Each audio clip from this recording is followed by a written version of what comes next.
This is Sarah, blog editor. I'm here with DamonNeedsToCreate, who is one of our original community leads. This series of interviews is designed to help citizens get to know their community council and community leads. So we're going to jump right into the first question with Damon. First of all, hi, Damon. Hello. Nice to see you again. All right, we are going to start with the original question, which is, what is your pre-crypto background and experience in? All right. So I pre-crypto background. Let's see. I started off as a filmmaker after I got out of the Marines, and I didn't know exactly what job I wanted to be in film, so I bounced around a lot to different departments. Started off in professional horse work, got into production, locations, the direction team, pretty much everything that you could think of. And then I did it backwards. I went from the big studio films, then I went to indie films, and then I went to college and made student films. And then I got back out and started doing indie films again, just at a higher level. And that put me on a path to spend a lot of my life traveling and doing the things that I thought were adventurous and interesting. But it also kept me in that mindset of like living paycheck to paycheck, gig to gig, trying to figure out, how to make things work on a pretty small budget. But I lived pretty minimally, so that was okay for me. And it was during COVID was the first time that gig workers were allowed to collect unemployment, and the film industry was pretty much shut down everywhere. And so now I found myself with a lot of time and also money in the bank. And I decided to start to look at where I might put investments. And so I looked at a bunch of different things, and I found crypto. And this was like, I guess it was January of 2021. And I decided what I was going to do was I was going to spend time researching something in crypto every day for 30 days. And I was going to then get together with some of my smart friends, because I've got some pretty smart friends in the film world. And I basically told them, look, at the end of the day, I'm going to spend 15 minutes giving you a presentation on the things that I dug up. And then I want us to brainstorm stuff for 15 minutes. And after 25 days of doing this, I had a really good handle on what crypto was. But what I found was it was like pulling teeth to get my friends to even attend these little 30-minute talks at the end of the night. It was literally like begging people to join. I couldn't get more than like one or two people to join me. And it was like reteaching everything every night, because nobody was keeping up with anything. So eventually I said, okay, I understand what I'm trying to do. I'm tired of begging people to come with me. So I just started doing it on my own. And I spent a few months, this was like February, March, April, trying to figure out, where to put money, what to do with money. And then I started hearing about NFTs, and I was like everybody else, that sounds crazy. I don't understand. And most of my education was coming from either YouTubers or digging around on websites. But I was doing it all alone, which everybody, I think, feels is a good place to start, but you get lonely really fast and you can't find the information that you're looking for, and you don't know if it's true or not. So which is where I actually found, well, I'll get to the next part, but I can feel it. We're on our next question. Yes. Tell me the story.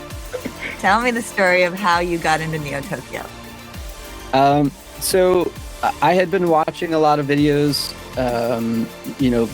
BitBoy Crypto, and I can't even remember all the different names of everybody. And I would watch them all with a grain of salt, knowing that they were all giving me different pieces of the puzzle.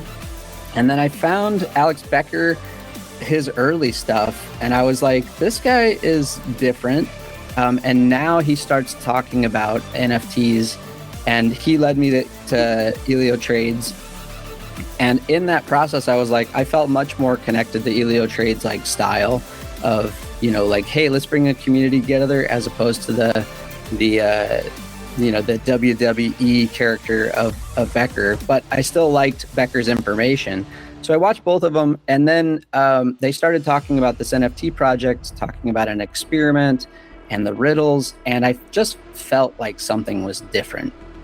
And I often talked about how, they kept saying things like, we're not going to spoon feed you, you're going to have to figure this stuff out on your own, nothing's going to be fair. And that kind of language, I started to read into a lot, and I think a lot of people did. And so as we went down the rabbit trails that they were leading us, it kept taking me to different Discord communities. And early in Discord, I didn't like it. I didn't like reading, trying to catch up with everything, trying to understand who was saying what when, and if you left the server and came back, then you'd have to do more reading. But once I found communities that were using voice chat, then there was this human connection that happened. And I felt like, oh, now I see we're a global community of smart people trying to solve these riddles together.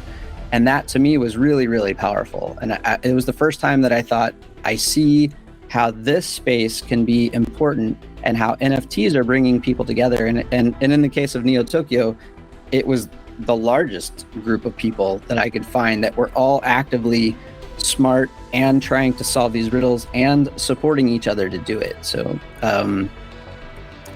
sorry, what was the question? No, you got it. We wanted the story of how you got into Neo Tokyo. Yeah. Do you want more of the riddles digging and like crypto and things like that? I think we got it. We'll move on to the next one. Okay. What do you spend most of your time working on now? Like Web3 projects, outside jobs? Where's your time go? Well, as soon as the server opened, I still was working part-time gig work for film, but I saw what was important, and to me it was forming this community. And since I had the ability to do it, I basically just quit doing film. I slowed down at first, and then eventually I quit doing film, and I've just been working full-time in Neo Tokyo for the last 2 years, basically. My time goes to, especially now, the Project Resource Program, the PRP, where and then the community leads discussions and proposals and voting that we do. And then mostly what I do, and then I also write for the Neo Tokyo News, but mostly what I do is connecting with people. I listen to what people are looking for, either they're project founders or they're coming into Neo Tokyo, and we're welcoming them. But I usually have an hour-long discussion with people. I feel out what they're trying to accomplish, and then I'm usually able to connect them with other people or with resources. And that's what I spend most of my time doing. I think everyone would agree you're one of the few who are actually full-time Neo Tokyo.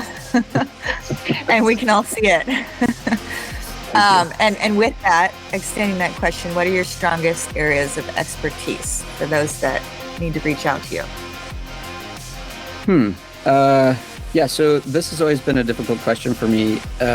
Even in the film world, what I do is I see the big picture, but I'm also able to extract details, and then I'm able to communicate those details to the right people in the right language. And so I feel often what I'm doing is I'm listening to people and I'm figuring out what it is that they need or want, even if they don't know what that is, and then helping them find that.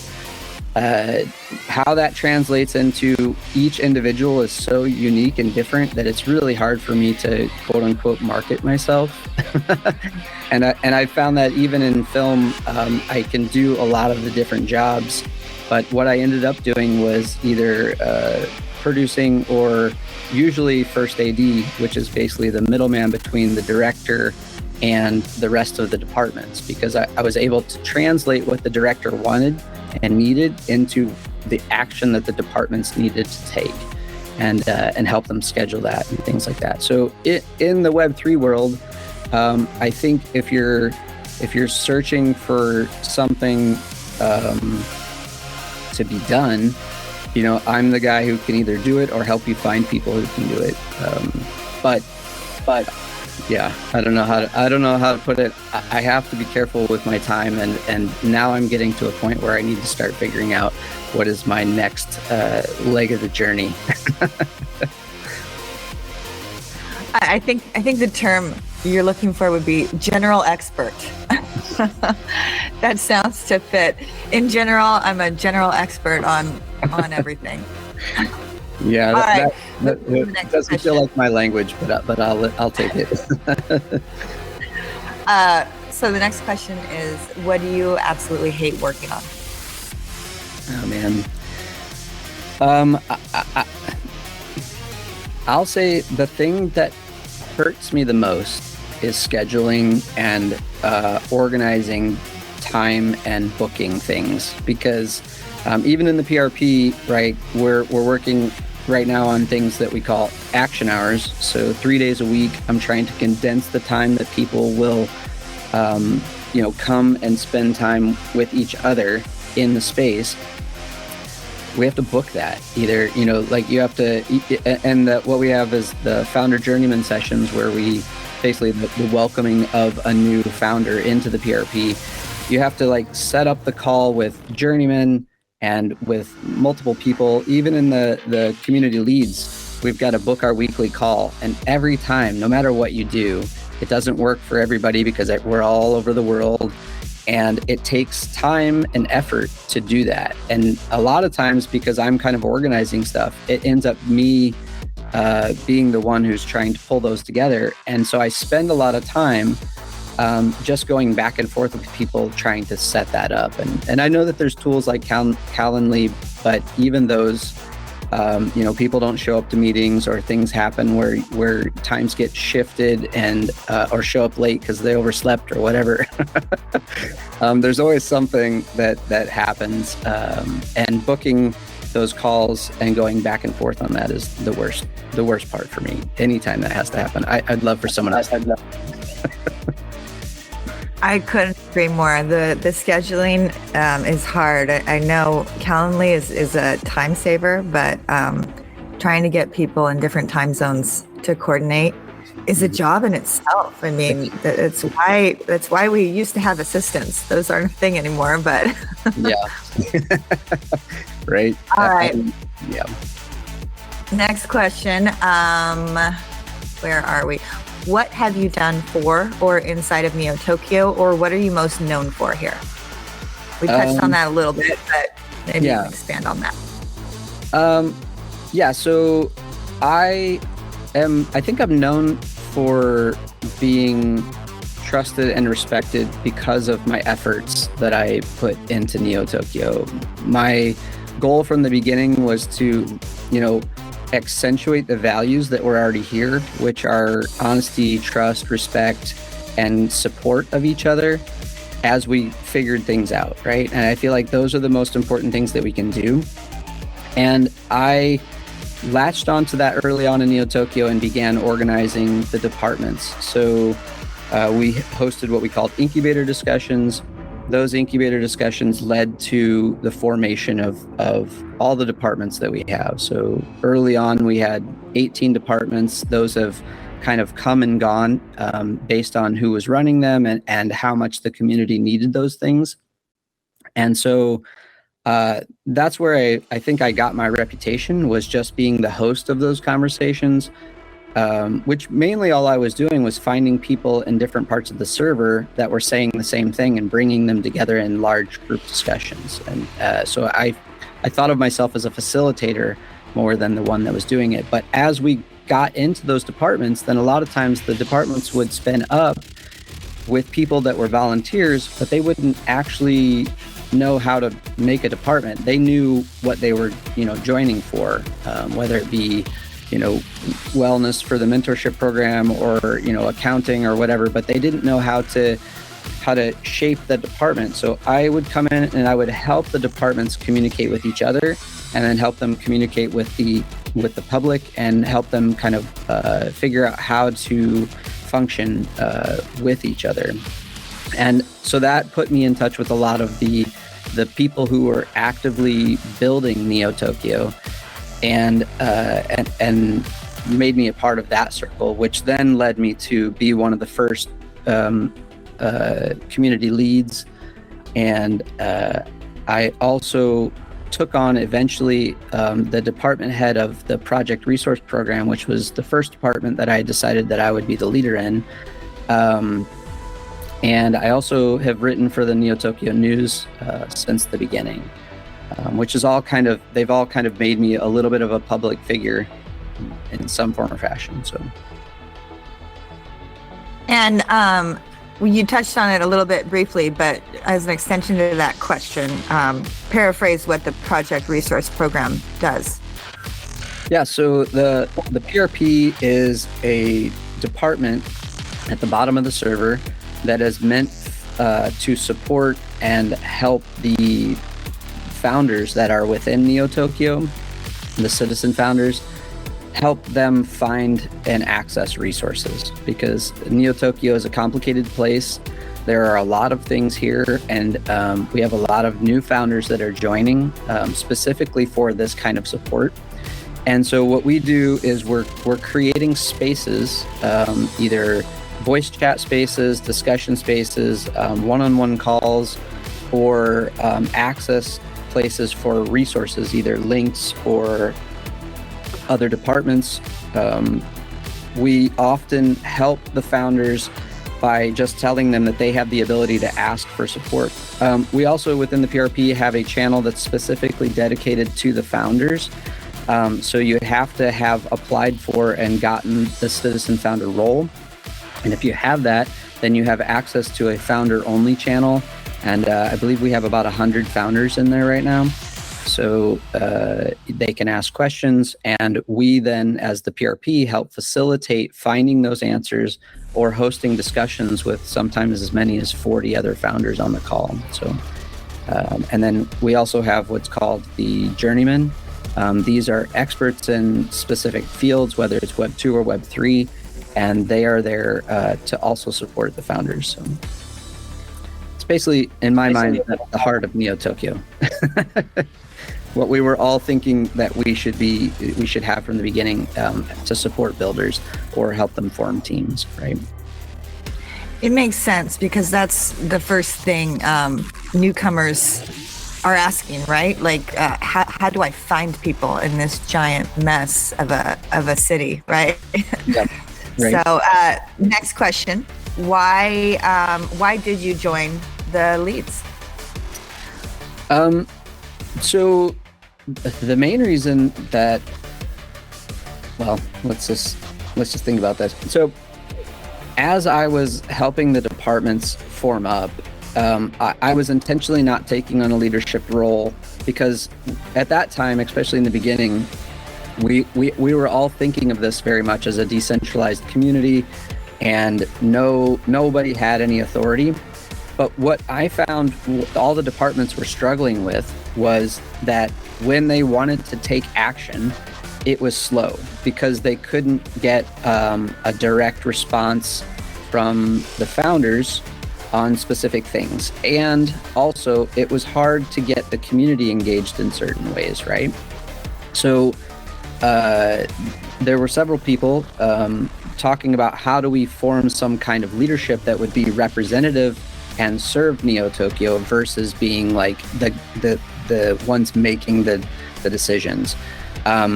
About that time, Firestorm was hired by Becker, and he was meant to serve as the PM, project manager.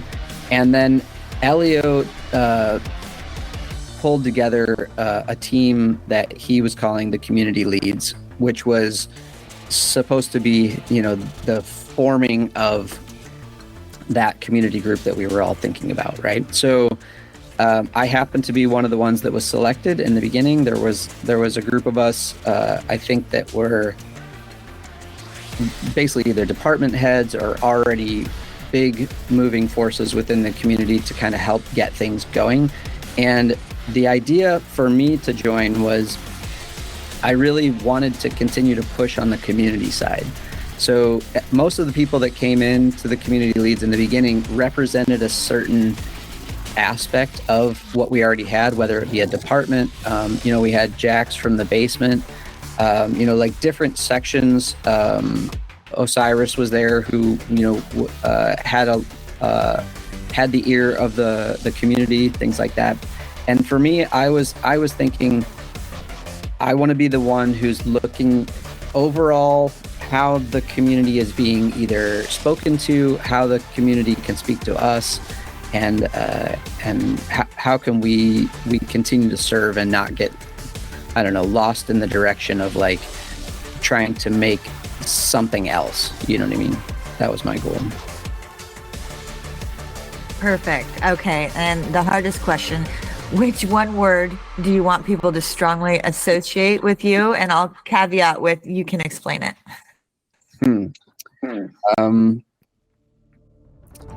Yeah. So I'm struggling with this because I feel like it's difficult for me to pin down one thing that I do, even if it's with us, just one person. But I think the word that I would use now would be either connection or support. I guess I'd go with connection, and that being that pretty much I know where a lot of things are in Neo Tokyo because I've had so many conversations with so many people. I've helped form the teams. I know where a lot of things are that most people don't, and I also now know a lot of people and have created a network intentionally to help people reach others. So connecting either with resources or with people is pretty much what I've done here. All right, our final question. Tell us a little something about you that others may identify with, like hobbies or outside interests. Oh gosh. I have a lot of hobbies, but I would say the one that I think most people don't know is that I do photography. I started doing photography when I was a kid, and then once I got my first digital camera, I just went nuts. And then eventually I got into doing professional photography because I was meeting a lot of actors and a lot of musicians. So I would do headshots and got into editorial work. And so I still do photos for like as a side gig occasionally, but mostly I just try to, I just always have a camera in my hand. I should say, now that we have the phones with camera, I always have a camera in my hand, but I did before as well. I once was described by a friend of mine, this stuck in my head. This was probably when I was like 20. He said, "Oh yeah, he's the kid with the camera in one hand and the pen in the other." And I just, and that's pretty much just how I lived my whole life. So I love photography. I love the idea of capturing people in moments that they don't know that they're being captured, but I also like taking like macro photos of bugs and little things from perspectives that most people never see. And I'm really into high contrast photography, which is something that I just love, that black and white silhouette look. Yeah. Excellent. Okay, that concludes our questions. That was Damon Needs to Create, your community lead. This audio will be available online, as well as the outline and article will be up on the Citizen News for everyone to read and meet their leads. Thanks, Damon. Yep. Thank you very much.